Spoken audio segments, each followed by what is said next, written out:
Brad and Erica, this is the same kind of pole that fell on the woman you're about to meet. But take a look at this design. These decorative covers, they might look pretty, but they actually trap in moisture and speed up corrosion. Look at all this rust. I heard somebody say, "Whoa," and I didn't know, and then I felt something whack me on the head. Maya Kirk was blindsided while walking at lunchtime to her office in Chicago's Loop. The force was so strong that it like pushed me down to the ground. So you didn't realize right away that it was a light pole that struck you? No, I had no idea what hit me. What hit her was this massive metal light pole. It snapped at the rusted out base and crashed down on her. I think I was in so much pain at the time that not a lot was registering at that moment, but I was just thinking, that fell on me. How am I still here? It happened in November in front of the State of Illinois building around 161 North LaSalle near Lake Street. Remember that address. Kirk has spent the past 2 months focused on recovering. The femur was shattered. What was the pain like? It was excruciating. I mean, it just isn't, it's something I've never experienced before. Her knee was also shattered, requiring surgery. She suffered a concussion and her head was sliced open. I know my head was bleeding. I still have a scar from it. Can you show me the scar a little bit? It's right here. Kirk asked the CBS 2 investigators to examine her case after she found out we've been exposing Chicago's poorly maintained, rusted, and dangerous light poles for 5 years. Light poles crumbling from one end of the city to the other, screaming out for immediate repair. It's going to take one death for them to do something about it, but they have the opportunity to do something now. India Cooley's car was hit by a light pole in 2017 on the south side. That's exactly how mine looked. And in 2016, Lauren Lammy's car was struck about a mile north of where Maya Kirk was injured, also on LaSalle. You're lucky you weren't in the car. Yes. If that happened in the middle of rush hour, who knows what would have happened to someone else. Damage to the door. That did happen to Hector Martinez on Stony Island in 2019 when a rusted traffic light pole fell on his car. You can tell that that piece of pole is rusted as all hell. That was 1 week before Kirk was struck. The CBS 2 investigators analyzed the most recent city data available on light pole complaints dating back to 2014. We found more than 7,800 complaints of leaning or fallen poles. Nearly 500 of those complaints involved property damage. And when it comes to people, we found 75 reported injuries. 75.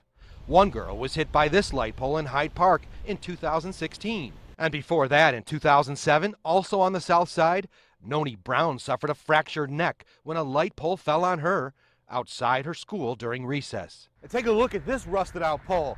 It's missing much of its support. And after seeing all the stories we've done since 2014, you've seen the children. What did it do to you to see those kids, that girl with the broken neck? It broke my heart to see that. That light pole's about to fall. In 2015, we went back to Noni Brown's old school, the Betty Shabazz International Charter School, with her mom, and found 2 more poles rusted through at the base. See what's going on? Oh my goodness, it's all rotted out like the one that would hit my daughter. Let's hope the next story that you do isn't about someone who's been killed, or multiple people who've been killed. Michael Demetrio is Maya Kirk's attorney. I would never use the term accident here.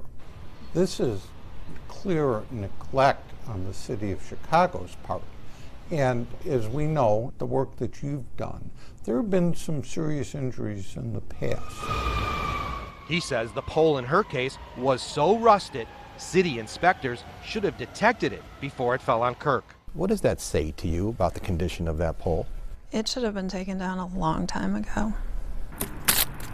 We also found evidence this month the city blew a perfect opportunity to fix other bad light poles.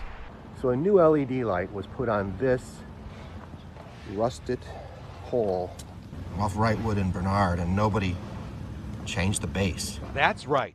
Despite having to climb and rewire all of these old poles and install new LEDs, the city just left the clearly visible rusted bases alone.